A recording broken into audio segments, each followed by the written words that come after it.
नमस्कार माझ्या प्रिय बंधूंनो आणि भगिनींनो, आज आहे चैत्र शुक्ल नवमी, रामनवमी आपण साजरी करत आहोत. प्रभू रामाचा जन्म उत्सव आपण साजरा करत आहोत. प्रभू राम यांच्याबाबत गीतलेखन वेगवेगळ्या श्रेष्ठ साहित्यिकांनी केलेलं आहे. गीत रामायण मराठीमध्ये खूप मोठ्या प्रमाणामध्ये गाजलं. प्रत्येकाच्या हृदयामध्ये ते आजही रुंजी घालत आहे. ग दी माडगुळकर यांच्या सिद्धहस्त लेखणीतून गीत रामायण साकार झालं आणि त्याला अतिशय सुमधुर अशी चाल लावली, ती म्हणजे बाबूजींनी, सुधीर फडके यांनी. गीत रामायणाचे कार्यक्रम प्रत्यक्ष अनुभवण्याचा या महनीय व्यक्तींच्या माध्यमातून आम्हाला योग आला नाही, परंतु आपण इंटरनेटच्या माध्यमातून याचा अनुभव घेऊ शकतो. प्रभू राम यांच्याबाबत लेखन करताना एक प्रसंग घडला. त्यांच्या जन्माबाबत गीत लेखन करायचं आहे गदिमांना, आणि मग घडलं काय त्यावेळेस तो प्रसंग आपल्यापुढं मी सांगतो आहे. जी माहिती हाताशी आली आहे ती मी तुम्हाला सांगतो आहे. काय घडलं?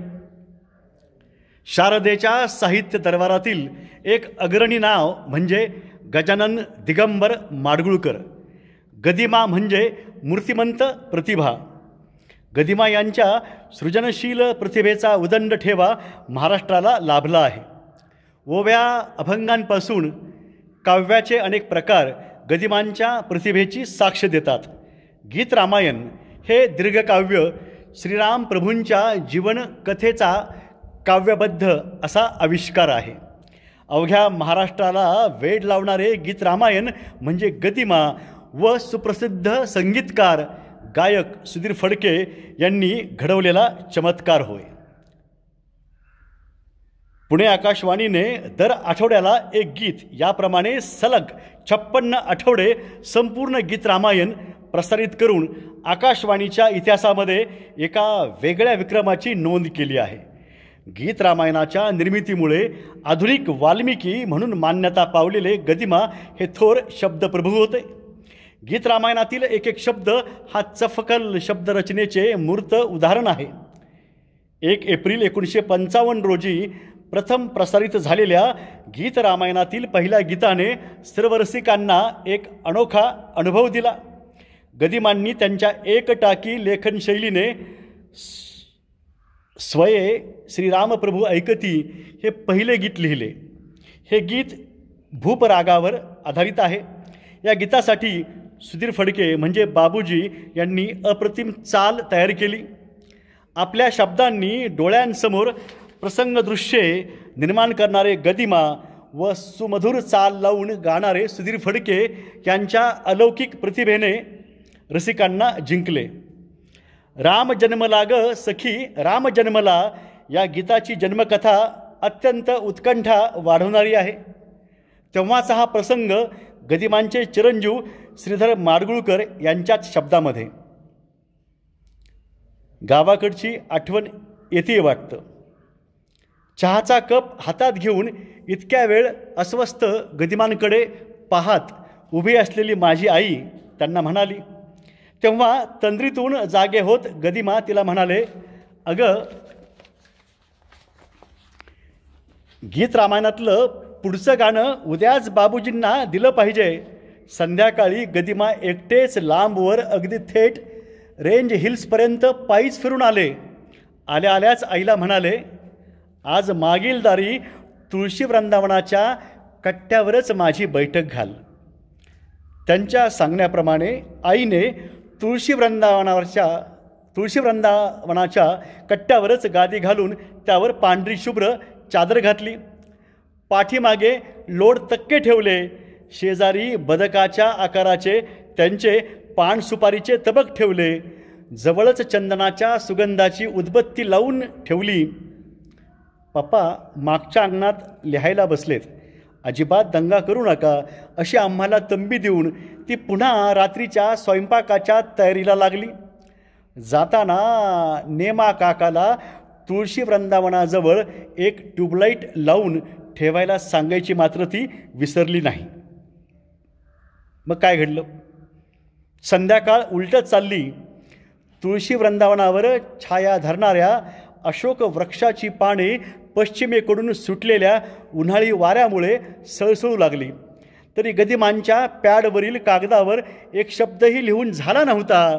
आईने पुन्हा एकदा त्यांना चहा दिला आणि तुम्ही खाली बसला आहात तोपर्यंत मी वरच्या मजल्यावरील तुमची बैठकीची खोली आवरून येते. काही लागलं तर हाक मारा असं सांगून ती निघून गेली. त्यालाही आता बराच वेळ झाला होता. मध्यरात्र उलटून गेली तरी गदिमांकडून काहीच निरोप येत नाही हे पाहिल्यावर तिने खाली तुळशी वृंदावनाजवळ बसलेल्या गदिमांना विचारले, अहो जेवणाबिवणाचा काही विचार आहे की नाही? जवळजवळ 12 वाजून गेले आहेत. झालं का नाही लिहून तुमचं? अगं एवढी घाई कशाला करतेस? प्रत्यक्ष प्रभू रामचंद्र जन्माला यायचेत. तो काय अण्णा माडगुळकर जन्माला येतोय थोडाच? वेळ हा लागणारच. गीत रामायणाच्या 56 गाण्यातील राम जन्माचे गीत पहाटे पहाटे पूर्ण झाले तेव्हा गदिमांनी त्यांच्यासाठी जागत पेंगुळलेल्या माझ्या आईला ते वाचून दाखवले. तेव्हा त्यांच्याविषयीच्या अभिमानाने तिचा ऊर भरून आला. पेंगुळल्या आतपात जागत्या कळ्या, काय काय करत पुन्हा उमलल्या खुळ्या, उच्चरवे वायू त्यास हसून बोलला, राम जन्मला ग सखी राम जन्मला. पेंगुळल्या आतपात जागत्या कळ्या, काय काय करत पुन्हा उमलल्या खुळ्या, उच्चरवे वायू त्यास हसून बोलला, राम जन्मला ग सखी राम जन्मला. रामजन्माची ही कथा आणि जे राम जन्माचं जे गीत आहे त्याबाबतची ही कथा आपण अनुभवली. मला गदिमांना भेटता आलं नाही, पण गदिमांच्या घरी आम्ही गेलो होतो. 1999ला दादरला अखिल भारतीय मराठी साहित्य संमेलन झालं तेव्हा सुधीर फडके यांची भेट घेतली. 2दा गेलो आम्ही मुलाखत घ्यायला. आणखी मित्र भेटले त्यांच्या समवेत आम्ही 2दा मुलाखत सुधीर फडके यांची घेतली. तुम्ही काल आला होतात वाटतं? मी म्हणलो हो, पण हे नव्हते आले. आणि मग आमची मुलाखत सुरू झाली. गीत रामायणाच्या कित्येक अशा आठवणी आम्हाला बाबूजींनी म्हणजे सुधीर फडके यांनी आम्हाला सांगितल्या. त्याचे प्रयोग कसे झाले, देशातच नाही तर परदेशातसुद्धा खूप चांगला प्रतिसाद या कार्यक्रमांना भेटला हे त्यांनी सांगितलं. गीत रामायणाबाबत म्हणजे सुधीर फडके यांची आठवण सांगतो आहे की मोठे मोठे कलावंत मोठे का होतात, कसे होतात. माझी सविस्तर मुलाखत ही प्रसिद्ध झालेली आहे याबाबत. त्याबाबत मी तुम्हाला पुन्हा नंतर बोलेल. तर अक्षरशः त्यावेळेस सुधीर फडके यांनी रस्त्यावर सुद्धा गाणी म्हटलेली आहेत आणि त्याचा प्रतिसाद त्यांना भेटलेला आहे. त्यांना पहिलं भेटलेलं 100 रुपयाचं मानधन, ते 100 रुपये पण त्यांनी आम्हाला त्यावेळेस दाखवले होते. खूप श्रेष्ठ प्रतिभेचे हे सुधीर फडके होते. त्यांचं पुस्तक आहे राजहंस प्रकाशननं प्रकाशित केलं आहे. जगाच्या पाठीवर आपण सगळ्यांनी वाचलं पाहिजे. मी तुम्हाला हे सांगतो आहे की सुधीर फडके, आता हे इथं बोलायला नको आहे पण तो संदर्भ इथं मला दिसतोय म्हणून सांगतो आहे. RSSच्या संपर्कात सुधीर फडके आले त्यावेळेस. जिथं ते राहायला होते तिथं त्यांना जेव्हा कळलं अब्राह्मण जे आहेत त्यांना पुढं येऊ द्यायचं नाही हा अजेंडा आहे. सुधीर फडके ब्राह्मण आहेत, सत्यन्यायवादी आहेत. हे असं का लिहिलं असं ते म्हणतायत तिथल्या व्यक्तीला. तिथला व्यक्ती त्यांची पेटी घेऊन त्यांना बाहेर फेकल्या जातं, तिथून त्यांना हकलून दिलं जातं. हे RSSनं केलेलं आहे. हे कृपया समस्त मराठी म्हणजे समस्त महाराष्ट्रातल्या लोकांनी म्हणा, मराठी भाषिकांनी म्हणा आणि ब्राह्मण लोकांनीसुद्धा हे माहीत असलं पाहिजे की RSS हे काय आहे हे तुम्हाला कळलं पाहिजे. सुधीर फडके यांना प्रचंड त्रास हा त्यावेळेस झालेला आहे. त्यांनी जगाच्या पाठीवर याबाबत पुसटसा उल्लेख केलेला आहे. पण तो जो प्रसंग आहे तो जो मला कळला, सांगितला गेला, तो मी तुम्हाला सांगतो आहे. सुधीर फडके श्रेष्ठ प्रतिभावंत होते. जातपात नसती हो काही. मोहम्मद रफी यांच्या लग्नामध्ये, माफ करा, सुधीर फडके यांच्या लग्नामध्ये मंगलाष्टिका कोणी म्हणावी? मोहम्मद रफी यांनी म्हणावी. हे प्रेम असतं. संगीत कला या क्षेत्रामध्ये किंवा कुठल्या ह्याच्यामध्ये भेदाभेदा नसतो बरं आपल्यामध्ये. कुणी कुणी काय काय केलं, काय काय सगळं हे सांगायची तर वेळ नाही आहे, पण मला ती आठवण झाली इथं आणि प्रकर्षानं सांगावं लागलं. कारण हेच RSS आणि मनुस्मृतीचे समर्थक असलेले लोक हे सध्या देशात काय करत आहेत. राम नाम डंका पिटे, रावण सत्ता में आए हैं और हर दिन क्या कर रहे हैं आप सभी देख रहे हैं. जे आपण आहोत सगळेजणं, आपल्याला सुखी राहायचं आहे, सुरक्षित राहायचं आहे. पुढची आठवण सांगतो आहे. पण आम्ही आलो पुण्यामध्ये. तर पुण्यामध्ये गदिमांच्या घरी गेलो. गदिमांचे चिरंजीव आनंद माडगुळकर तिथं होते. त्यावेळेस त्यांचा कार्यक्रम माय बोली माय मराठी हा कार्यक्रम त्यांचा दूरदर्शनला त्यावेळेस सुरू होता. त्याबाबतही आम्ही मुलाखत घेतली.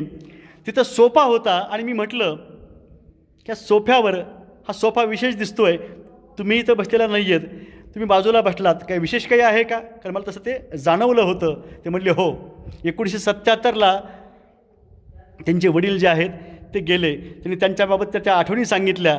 आम्ही त्या सोफ्यावर कोणीच बसत नाही, कारण तो मान जो आहे तो त्यांचा होता, आम्ही तेवढ्या उंचीचे नाही आहेत, हे त्यांनी सांगितलं होतं.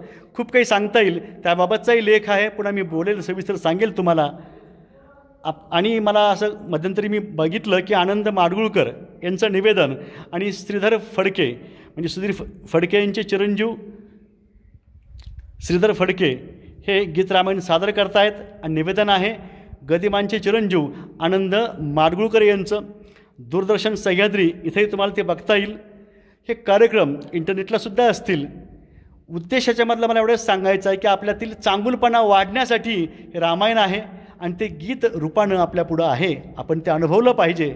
आमच्या पिढीला तो अनुभव घेता आला नाही, पण आता हे चांगलं माध्यम आहे, त्या माध्यमातून घ्यावं. आणि मला हे राहवलं नाही, ही माहिती आपण सांगितली पाहिजे आणि कृतज्ञता आपण व्यक्त केली पाहिजे.